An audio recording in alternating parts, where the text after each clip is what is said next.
निजामशहाचा दरबार भरला होता लखोजी राजांचा, आणि लखोजी राजे तो दरबार संपला आणि सगळेजण आपापल्या घराकडे जायला निघाले. लखोजीराव जाधवांना मोहिमेकडे जायचं होतं म्हणून लखोजीराव जाधव पुढे निघून गेले आणि दरबारातच एक घटना अचानक घडली. त्या खंडागळ्यांचा हत्ती मात्र आता त्या दरबारामध्ये पिसळला होता. हत्ती इतका बेभान झालेला होता की कुणाला समजत नव्हतं की आता नेमकं करायचं काय. राजे लखोजीराव जाधव दरबारातून पुढे निघून गेले होते.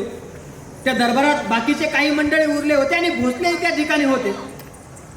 आणि हत्तीचं इतकं बेभान रूप पाहिलं आणि ते रूप पाहिलेलं एका तरुणाला आवडलं नाही. त्याचं नाव दत्ताजी जाधव.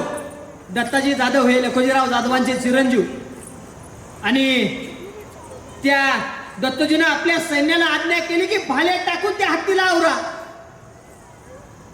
आणि जाधवरावांची फौज हत्तीला कब्जात आणण्याकरता त्या मैदानामध्ये उतरली. आणि खंडागळे एका बाजूने ओरडत होते, जाधवरावांना सांगत होते की जाधवराव, हत्तीला फक्त कैद करायचंय हो, हत्तीला मारायचं नाही. हत्ती इतका बेभान झालेला होता. आलेल्या प्रत्येक सैन्याला, जाधवरावांच्या प्रत्येक सैन्याला हत्तीनं लाथाळून अगदी चिरडून जागीच खात्मा केला. आणि ही गोष्ट मात्र त्या दत्ताजी जाधवाला पटली नाही. आणि म्हणून दत्ताजी जाधवांना सरळ आपली शमशेर बाहेर काढली आणि आता हत्तीवरती वार करणार. तेच ती गोष्ट पाहिली संभाजी भोसलेंनी.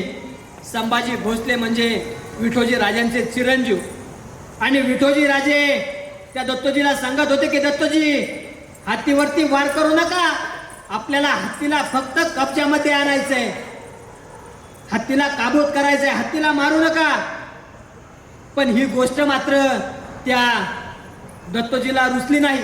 आणि मग दत्तोजी जाधवांना थेट आपली तलवार चालवली ती त्या हत्तीवरती.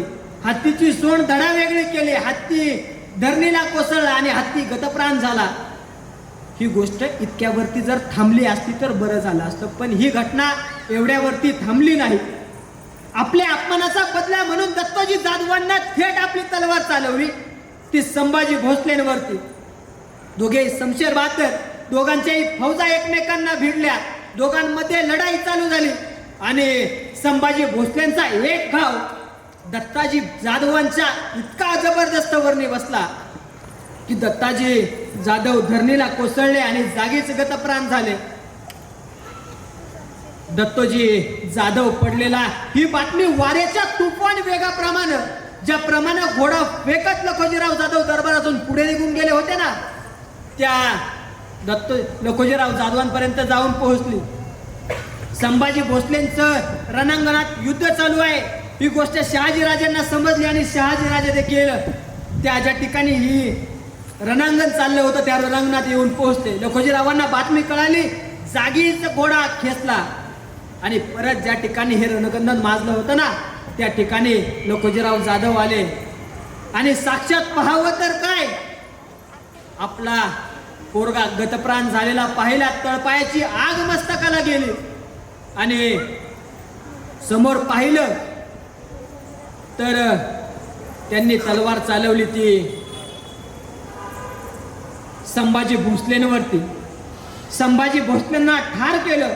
आणि आता मात्र समोर पाहावं तर आपल्या लेकीचं सौभाग्य साक्षात आपले जावई संभाजी भोसले समोर. क्षणाचाही विलंब न करता लखोजीराव जाधवांना आपली शमशेर चालवली ती शहाजीराजे भोसलेंवरती. आणि लखोजीराव जाधवांचा एक घाव शहाजीराजांच्या खांद्यावरती इतका वर्णी लागला की शहाजीराजे भोसले जाग्यावरतीच धरणीला कोसळले, बेशुद्ध झाले, म्हणून वाचले. म्हणूनच ही घटना इथपर्यंत संपली. आणि ह्या घटनेचा कोणताही परिणाम आऊसाहेब जिजाऊंनी आणि शहाजीराजांनी आपल्या संसारावरती होऊ दिला नाही. विठोजी राजांचे चिरंजीव शहाजी भोसले हे देखील धरणीला कोसळले.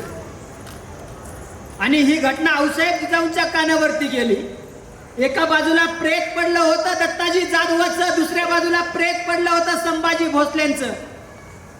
आणि लखोजीराव जाधवांच्या तलवारीमधनं रक्त निथळत होतं. एका बाजूला जाधवांची फौज रडत होती कुणा करता? जाधवरावांची फौज रडत होती त्या दत्तोजी जाधव करता, आणि भोसल्यांची फौज रडत होती ती संभाजी भोसलें करता.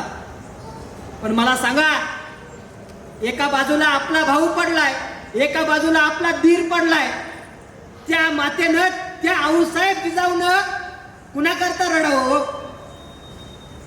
त्या माऊलीनं आपल्या भावा करता रडावं का आपल्या धीरा करता रडावं? आऊसाहेब ह्या दोघांकरताही रडत नव्हत्या, पण आऊसाहेब फक्त आणि फक्त रडत होत्या ह्या नादान महाराष्ट्र करता. आणि इथंच जाधवांचं आणि भोसल्यांचं वैर निर्माण झालं.